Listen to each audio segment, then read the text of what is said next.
buenas tardes, bienvenidos a una nueva edición del Inversor. En este caso, en este sábado, vamos a estar hablando de algo muy importante. ¿Qué es lo que se viene? Esta nueva era que estamos transitando, que es la era del conocimiento. Con oportunidades, con ventajas, con desventajas. ¿Qué mitos hay sobre la nueva era de conocimiento? Si efectivamente está creciendo o no y hacia dónde vamos. Tratar de analizar todo lo que trata de Big Data, Data Science, Analytics, estos términos que tanto se escuchan, que tanto hoy las empresas, incluso también los sectores del sector público, que también lo empiezan a exigir y lo requieren como algo necesario. ¿Pero es realmente necesario o hacia dónde está yendo el mundo? Vamos a tratar de sacar un poco los mitos y verdades que hay sobre este tema y sobre todo reconocer las oportunidades que hay en una era que cada vez rige más por el conocimiento y donde el capital humano empieza a ser un factor fundamental. Sin duda, y déjame darle una vuelta desde mi idioma, del idioma de los mercados. Ayer me tocaba precisamente escribir una nota para el puntodeequilibrio.com, de paso. Bien, listo, promoviendo, perfecto. Que tiene que ver por qué si los bancos ganan cada vez más plata, sus acciones cada vez valen menos. ¿Por qué si yo separo todos los activos, por ejemplo, de una empresa de campo, y evalúo los campos y la evalúo íntegra en el mercado de capitales, por qué vale menos? Si agarro una empresa automotriz y veo el stock de autos que tiene y lo multiplico por su precio, valen el doble que toda su compañía. Vale. Entonces, ¿por qué se produce un divorcio entre el stock, los bienes que tengo y el flujo futuro de poder repetir ganancia? Y esa es la percepción de generar ingreso a través del conocimiento. El 65% de las exportaciones del mundo hoy tiene que ver con este tipo de servicios, no con los bienes. Lo que quiero mostrar es que yo puedo tener un bien, pero si no me genera recurso futuro, no genera utilidad. El contrasentido, hay un montón de empresas que están perdiendo plata, redes sociales, que cotizan en bolsa y valen el doble, porque lo que se está apreciando, repito, es no solo el conocimiento, la posibilidad de poder usarlo. Por eso se nos ocurrió invitar a Walter Sosa Escudero. Él, en este caso, maneja el Departamento de Economía de la Universidad de San Andrés. ¿Por qué es muy relevante para nosotros? Él tiene una teoría muy interesante que, obviamente, yo me voy a callar y lo vamos a hablar con él ahora, que asemeja lo que decía Santi recién. Big Data, los datos, que son como la materia prima, como el petróleo. Vos podés tener petróleo, Venezuela, pero no generar riqueza si no tenés los recursos para generar de ese conocimiento una oportunidad. Los datos ya están al alcance de todos. Ya no es un valor agregado.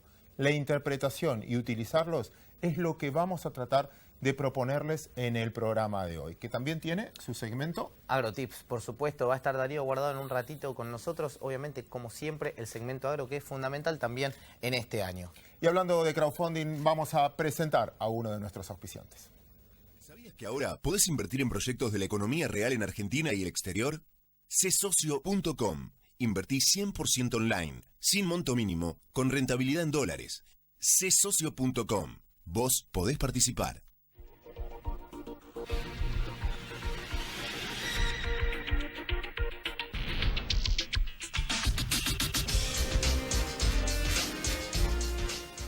Walter, qué placer tenerte aquí.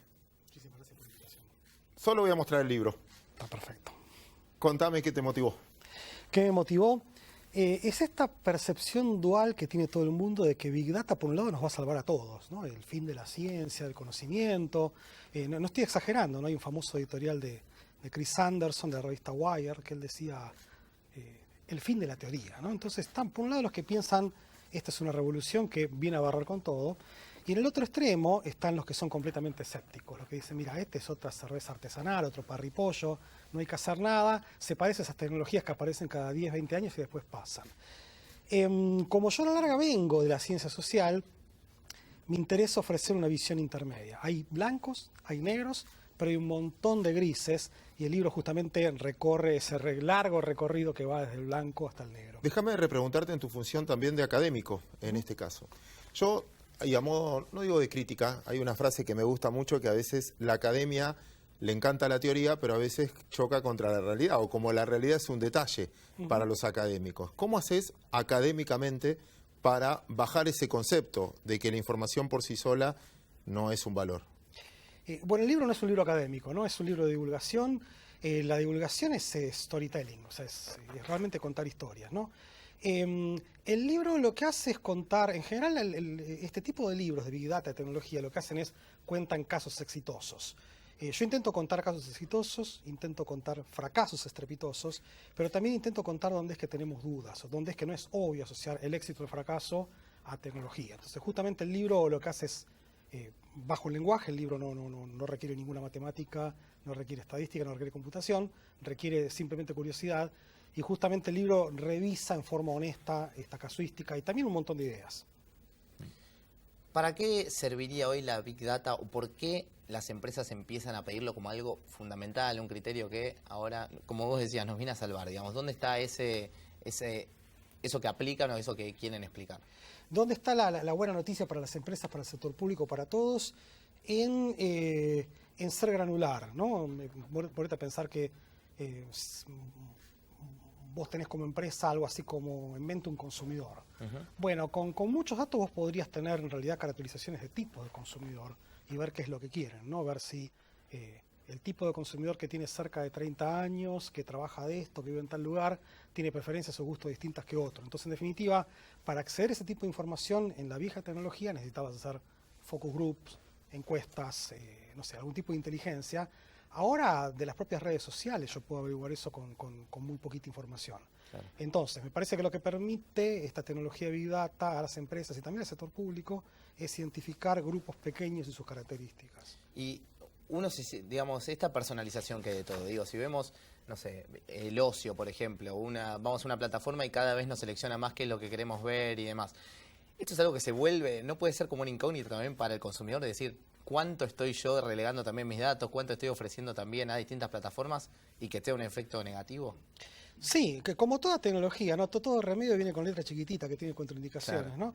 Claro. Uno tiende a contar alto cuando es que esta tecnología se vuelve en contra, pero la gente cuenta poco cuando se vuelve a favor. Si vos entras en un portal a buscar un libro y te recomienda otro, y la mayoría de las veces es un libro que a vos te interesa. Misma cosa con las películas, misma cosa con los sistemas que te llevan como GPS, como Waze o Google Maps, ¿no? Realmente la gente se enoja cuando no funcionan, claro, pero no habla masivamente cuando sí, realmente funcionan. Entonces, todas esas cosas, obviamente que tienen un costado negativo, pero el gran desafío que tenemos con Big Data como sociedad es sopesar qué es lo bueno y qué es lo malo. No se puede hablar nada más que de lo malo, de lo conspirativo, ni nada más que lo bueno. Me parece que son las dos cosas. Claro, cómo lo va tomando la sociedad. Con Santi, para prepararnos para esta nota, estábamos buscando información y uno de los puntos que encontramos en contrasentido, y eso es lo que te queremos provocar ahora, es si la barrera de entrada, porque finalmente es inteligencia artificial para conseguir toda la Big Data de todos, encuestadores, que pasa a ser casi un commodity. Leíamos juntos el otro día un artículo de Small Data, que escrito por un sueco, donde decía, bueno, entonces la diferencia va a estar en los pequeños detalles y no tanto en la gran información. Ciertamente, bueno, yo vengo de la estadística, ¿no? Y la estadística es small data, ¿no? Gauss pudo medir el grado de elipticidad, o sea, cuán no esférica es la Tierra, con 4 observaciones. ¿Bien? Entonces, donde me parece que va a estar la diferencia, no sé si esa es la interpretación de small data, es en hacer las preguntas correctas. O sea, yo creo que la pata floja de Big Data, de Machine Learning, es que es una herramienta más de responder preguntas, pero no de hacer preguntas. Y el problema que tienen los datos es que si vos no tenés las preguntas correctas, te dicen lo que vos tenés ganas de escuchar. ¿Bien? Entonces, en definitiva, me parece que misteriosamente, y quizás en el sentido paradójico que vos lo detectaste, esto no va en detrimento de la ciencia o del olfato que tiene un gerente de marketing. Lo complementa, no lo sustituye. O sea, yo creo que un gerente de marketing, un político, munido de sus instintos y además complementado con datos y algoritmos puede ser muy importante, porque la habilidad de formular preguntas todavía es un poquito ajena a los datos y a los algoritmos. Quizás eventualmente nos acerquemos un poco, pero todavía el que está ganando es el que hace las preguntas correctas. Entiendo lo que decís, pero también me parece que el mundo se va sofisticando cada vez más, los empleos se van sofisticando cada vez más, y obviamente en una sociedad como la Argentina que tiene, bueno, vos trabajás en educación, lo sabés, digamos que hay una carencia importante, es un desafío realmente imponente, ¿no? Y de corto plazo. Es un desafío enorme, pero además de ser un desafío obvio en el sentido de hay que estudiar computación, datos, etcétera, etcétera, me parece que también es importante estudiar las cosas profundas, ¿no? La política, la economía, la ética, el derecho, porque volvemos a lo que hablábamos antes, estas cosas nos enfrentan a esos límites. Lo que vos decías, cuánto estamos dispuestos a ceder, cuánto no. ¿Quién nos va a proteger? ¿Somos nosotros? ¿Es una organización que te emplea? ¿Es el propio Estado? Entonces es interesante cómo tecnologías de punta como la inteligencia artificial, como machine learning, como big data, tienen que vivir al lado de los problemas con los cuales hemos vivido desde que empezamos a pensar, Claro. ¿no? De la filosofía, de la ética, de la moral, del derecho. Porque, insisto, ¿quién nos va a cubrir de inocentemente haber entregado datos? ¿Nosotros mismos o el derecho? Vamos a dar una vuelta a eso. En muchas notas periodísticas lo comparabas como el petróleo, ¿no? Sí. Big Data. Y te quiero llevar a lo último que decías, algo más geopolítico. Porque en el fondo, muchas acusaciones en los últimos tiempos tienen que ver con esto. Vos ves la pelea China-Estados Unidos, que una no deja usar Google porque finalmente no puedes googlear en China, la otra no quiere utilizar Huawei, bueno, o la que fuera, no es para hacer publicidad ahora, pero pasa lo mismo en muchos estados, ¿no? La acusación en Facebook sobre Big Data, sobre inteligencia artificial, la pelea Rusia-Trump, es mucho más profunda Sí. que finalmente lo que estamos hablando. Pero déjame aclarar algo con respecto a la analogía del petróleo. Acá la analogía es interesante, pero es como si los dinosaurios hubiesen renacido. ¿Está bien? Porque el petróleo es algo que se acabó y estamos haciendo un uso escaso, y los economistas pensamos que eso se arregla con un sistema de precios, ¿no? Acá nos enfrentamos a que los datos son petróleo y que resulta que hemos hecho renacer a los dinosaurios. ¿Está bien? Claro que Entonces, ahí no está, el problema de escasez Claro. es raro ahí. Donde me parece que está el problema de escasez y el que no entendemos cómo funciona. No es tanto el recurso abundante de los datos, sino justamente como empezó este programa, qué es lo que vamos a hacer con ellos. O sea, qué tipo de preguntas nos vamos a hacer, hasta dónde vamos a ser capaces de ir. Y el punto es que eso todavía no lo sabemos. Hay ciertos errores éticos de los cuales somos conscientes. Como Por ciudadanos. ejemplo. No, esto de yo entrego mis datos y una empresa sabe que los puedo utilizar para ofrecerme películas, no sé, candidatos políticos. Venderme un etcétera, seguro o lo que fuera. etcétera, etcétera. Con todo lo bueno y lo malo que eso implica. Y eso lo conocen los usuarios, lo conocen las empresas del gremio, etcétera, etcétera. Pero todavía hay muchos de esos alcances que no los conocemos. O sea, todavía no sabemos si con esos mismos datos que una empresa puede utilizar para predecir si te va a gustar más o menos una película, yo no podría predecir tu orientación sexual. O, por ejemplo, ciertas enfermedades. Todavía con ciertas cosas que nosotros... O sea, yo no tengo problema en ceder mis datos para que me recomienden películas, pero yo no sé si quiero que se metan con cosas que son de mi ámbito privado. Entonces, a veces todavía no somos enteramente conscientes de cuál es el alcance de esta conjunción de datos y algoritmos. Por eso es que no está claro cuánto es que uno debería proteger las cosas o no, dejarlas libremente, ¿no? ¿Y a qué velocidad viene creciendo esta dinámica del Big Data, digamos, en nuestras vidas? Porque yo veo que cada vez en más cosas, digamos, se empieza a meter o tiene injerencia en mi vida, digamos, pero ¿va a seguir con una aceleración constante? ¿Cuál es la Mira, perspectiva? se ha acelerado, pero lo que yo veo que no se está acelerando son las preguntas. ¿Está bien? Ok. Sí, insisto, es como Volvemos que, al otro. de hecho, este término de moda ahora, ciencia de datos, análisis de datos. ¿Está bien? Insisto, los datos no son un objeto interesante, lo que es interesante es lo que está detrás de los datos, lo que los datos quieren decir. Y los datos muchas veces aportan información nueva, ¿está bien? Pero muchas veces aportan ruido. Justamente ustedes que son expertos en finanzas nos lo voy a decir, que hay cierta información que se mueve a frecuencia muy alta, como los precios, las cuestiones financieras. Sí, ¿no? sí, por supuesto. Pero imagínate que yo te regalase datos que te permiten medir la pobreza cada 5 minutos. La pobreza es un fenómeno lento, o sea, las cuestiones sociales son lentas. Entonces, que vos pares un programa para cada 5 minutos decir, ahora el índice está en 31.2, ahora está en 31.3, eso que es importante en una frecuencia de datos como por ejemplo las finanzas, en las cuestiones sociales es barullo, en el mismo sentido de que un médico, para los que somos hipertensos como yo, te dice, mira, no puedes tomarte la presión cada 5 minutos, ni tampoco te la puedes tomar una vez por año. Entonces, Big Data tiene esta cosa de que por un lado pega una acelerada fuerte en aquellas cosas que requieren frecuencia relativamente alta. Ok. Pero en las cosas que requieren una frecuencia un poco más baja, un poco de cautela, Big Data funciona como el agua. O sea, cuando empieza a abundar te empieza a hacer daño, ¿no? Entonces, lidiar con el ruido de Big Data es problemático. Entonces, eso quizás detenga un poquito el entusiasmo por Big Data. Vuelvo un segundo atrás. Está muy interesante lo que estás diciendo, pero no solo eso, las preguntas, sino en poder de quién están los datos, porque en el fondo genera un problema. Ahora, yo te estaba escuchando y digo, Bien. bueno, yo soy un password en esta vida. Sí. Y depende de quién tiene a mi password, es un problemón. Exactamente, bueno, pero vos diste con un concepto clave, ¿no? Si hubo un cambio paradigmático es con esta cosa de quién es dueño de los datos. Nosotros tenemos todavía una idea muy de que los datos están físicamente en alguna parte, ¿está bien? En el sentido de que todos los que tenemos cierta edad teníamos los discos, los CDs, los cassettes, los libros, y tenerlos era tenerlos en un lugar físico. Claro. El paradigma nuevo tiene que ver más que nada con justamente lo que vos decías, con acceso a los datos. ¿Está bien? O sea, insisto, yo no sé cuánta gente quiere tener CDs en la casa, dado que que puede tener acceso a Spotify. Tiene la password de Spotify. ¿Está bien? Entonces acá llega un momento en donde me parece que lo más cauto es pensar, no sé si no te voy a meter miedo con esto, es que todo el mundo tiene tu password. ¿Está bien? Lo que no está claro es que todo el mundo tenga el interés en ver tus datos, ¿está bien? Y las preguntas correctas. También mucha gente dice, yo no quiero que me roben mis ideas. Bueno, tenés ideas primero, ¿está bien? Y después preocupate porque te roben. Está muy bien. No solo me metiste miedo, sino que aumentó mi miedo. También veo un fenómeno concentración del manejo de la información, porque quizás los jóvenes, tu generación ya no usa Facebook, pero usa Instagram, todos usamos WhatsApp y todos tienen el mismo dueño, que es Facebook. Y Google es dueño de YouTube y Microsoft de LinkedIn. Entonces, en la nube, en 5 compañías, en realidad, que quizás a la generación tuya no le moleste, a la mía un poco más, pero en el fondo hay una concentración de esos datos que hoy los utilizan de una manera, no sé en el futuro. Sí, pero acá es donde yo me voy sacando un sombrero y me voy poniendo otro, ¿no? A mí cuando me conviene me saco el de estadístico y me pongo el de economista, ¿no? Ahora me pongo el de economista, ¿no? Dale. Ok, pocas empresas tienen los datos, pero el acceso está disponible para muchos más jugadores. ¿Está bien? Insisto, Twitter tendrá un montón de datos, pero resulta que por la lógica de Twitter, esos datos también están demasiado expuestos a otros usuarios.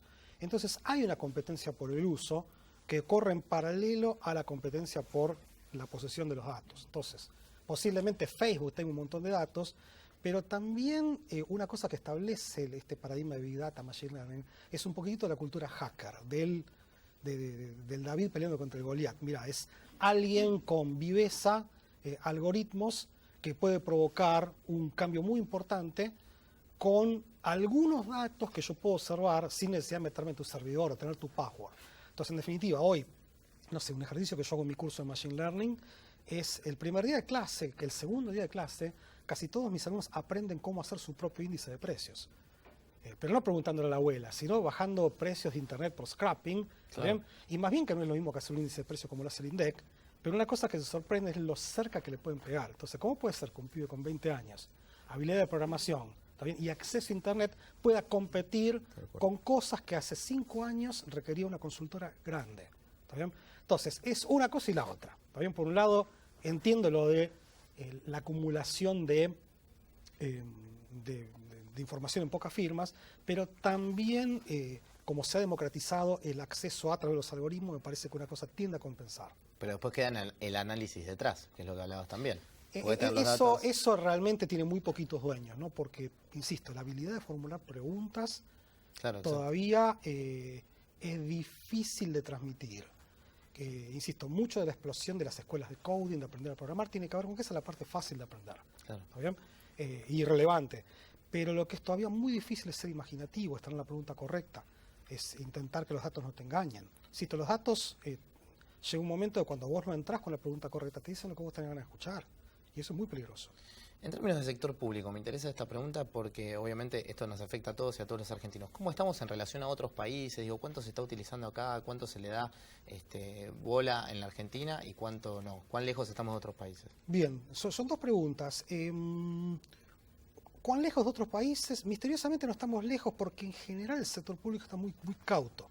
Insisto, el sector público, además de los objetivos clásicos que tiene que velar por cuestiones como la transparencia, la ética, la privacidad, y eso mete mucho miedo. Claro. Entonces, llama la atención que, bueno, en Argentina los usos son incipientes, hay todavía proyectos muy puntuales, en muchos de ellos yo he trabajado, pero no dejan de ser todavía prototipos. Okay. Y llama la atención que cuando interactuamos con organismos de países de Europa, de Estados Unidos, todavía tienen una visión un poquito prototípica, ¿está bien?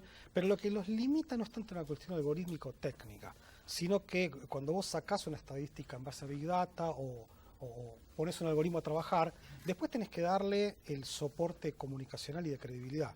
Vos imaginate, yo como científico estoy en condiciones, me parece, proponer un algoritmo que mida la pobreza.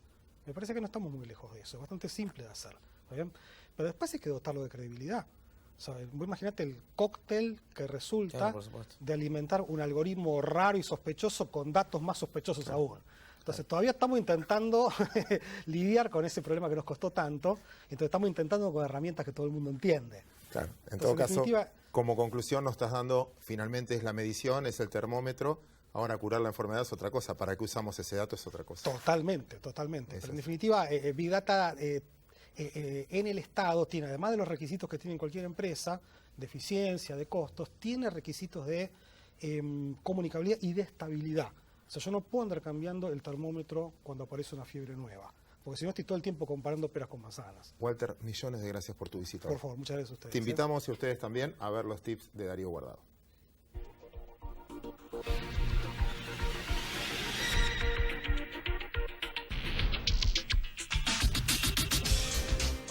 Bienvenidos a AgroTips en el Inversor. Hoy les voy a hablar de los mitos que existen sobre el sector agropecuario, sobre el campo y la agroindustria. Históricamente el campo ha sido visto por gran parte de la opinión pública, principalmente de los grandes centros urbanos, asociado a términos como por ejemplo la oligarquía ganadera, los terratenientes, los grandes millonarios de la soja, pero no es justo generalizar y meter a todos los productores agropecuarios en la misma bolsa, porque no es lo mismo un productor de 100 hectáreas que siembra algodón en el Chaco con un productor de 3.000 hectáreas que siembra, por ejemplo, soja o maíz en la pampa húmeda, o algún ganadero de la Cuenca del Salado en la provincia de Buenos Aires, compararlo con algún productor de peras y manzanas del Alto Valle de Río Negro y Neuquén. El campo históricamente ha tenido un problema que fue la deficiencia en la comunicación. No ha sabido comunicar tranqueras afuera, lo bien que hace tranqueras adentro, es decir, mostrar la importancia que tiene el sector agropecuario dentro de la economía argentina, ya sea en la generación de empleo, en lo que tiene que ver con la importancia para generar recursos y divisas genuinas que ingresan al país a través de lo que es la exportación de carnes, de lácteos, de granos y de cereales. Bueno, hay que tener en cuenta esta situación porque se da que no ha sabido comentar bien esta cuestión a gran parte de la sociedad. Un estudio de la Universidad Austral desterra de alguna forma estos mitos. ¿Cuáles son? Bueno, que el campo es solo soja. No es así, porque si bien se siembran 17 millones de hectáreas de soja, hay en la Argentina 16 cultivos a lo largo y ancho de unas 40 millones de hectáreas que alimentan unas 30 más o menos cadenas agroalimentarias. ¿Que no genera empleo? Sí, el campo genera mucho empleo. Es el 31% de la generación total del empleo. Cerca de 2 millones de personas viven del sector agroindustrial. Además, también otro de los mitos que desterró este estudio tiene que ver con que el campo atrasa y que el campo no innova. Bueno, esto es falso, totalmente falso, porque la revolución agrícola que se dio en la Argentina, el salto productivo, pasamos en las últimas 2 décadas de 40 millones a 140 millones de toneladas de granos y subproductos que va a pasar este año en la campaña 2018-2019. Bueno, eso fue gracias a la evolución tecnológica en lo que hace a la siembra directa, a la agricultura de precisión, también a lo que hace con las semillas genéticamente modificadas y por supuesto a las energías renovables como el biogás, el biodiesel, el bioetanol y también por supuesto la biomasa. De alguna forma con esto tratamos de desterrar lo que son los mitos que tiene gran parte de la sociedad argentina sobre el campo argentino. Enseguida volvemos con el inversor, una breve pausa. Ahora más que nunca, los argentinos vamos por una gran cosecha. Es ahora el momento de jugarnos, de creer, de confiar, de animarnos a sembrar todo lo que podamos. Ahora, más que nunca, es el momento de poner lo mejor en cada lote. La genética precisa, todo el fertilizante que haga falta, darle batalla a cada maleza y a cada insecto. Y cuando llegue el momento de cosechar, contar con la bolsa más confiable, versátil y probada. Ahí vamos a estar, para ayudarte a cosechar sin parar, para cuidar tus granos con la bolsa más vendida en todo el mundo. Ahora más que nunca. Y pesa Silo. Mientras Juan arrea las vacas, Sisto vacuna. Ellos están tranquilos. Alberto ya los registró como trabajadores rurales. Si todavía no lo hiciste o querés informarte, entrá en www.renatre.org.ar o llama al 0800-777-7366. Renatre. Derechos y obligaciones para el campo que hacemos todos.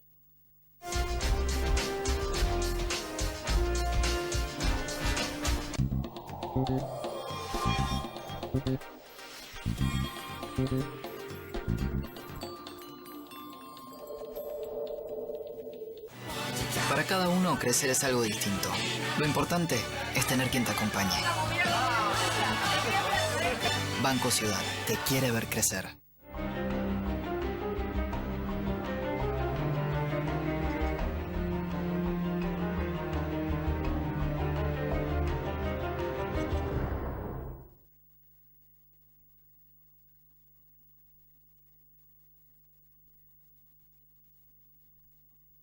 Un banco diferente. Banco Hipotecario. Los que somos Movistar, tenemos Movistar Play, con series y películas para ver donde quieras, gratis.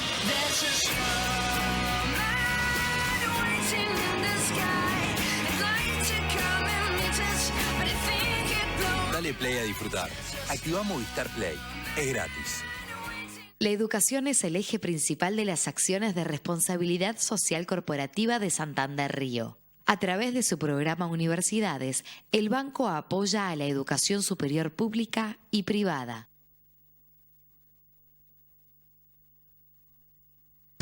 Claudia me dijo una organizadora. Digo, ¿para qué? Mi nombre es Ini Jainal y soy organizadora profesional de espacios. Empecemos por acá. ¿Estos son seres queridos? Y alguien los debe querer. Es la foto que venía cuando lo compramos. ¿Y alguna familia en Holanda? Esto es para canasto, chicos. No. Sí, le pusimos nombre. ¡Wow! ¿Qué? ¿Te parecen necesarias tantas cremas? No, a mí para nada, pero es que no son mías, son de Marcos. Lo que quieran. Las cremas no. Es el límite. Ahora les voy a pedir que identifiquen las cosas que más usan y que las pongan en los estantes más cercanos. Bien. Perfecto. Vení. Agarramos esto, mirá. Vamos poniendo... Por acá. Muy bien.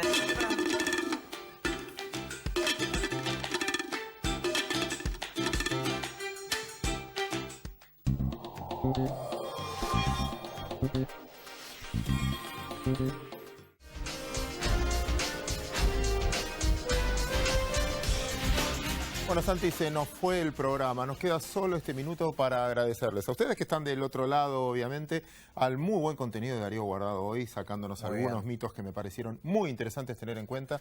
Y a Walter Sosa Escudero, me pareció brillante ese planteo, así que vamos a insistir en este camino de Big Data. Está buena esta euforia que hay también, pero también analizarla, ¿no? De los dos costados que tiene y ver en qué nos puede servir o también en qué nos puede perjudicar, a qué estar atento. Todo esto que siempre es como un revuelo, una revolución, bueno, estar atento a qué puede estar bueno y qué no. Seguimos con El Inversor, nos vamos a reencontrar el sábado que viene y nos siguen en todas nuestras redes como Equipo Bulat y nos vuelven a ver en El Inversor Oficial.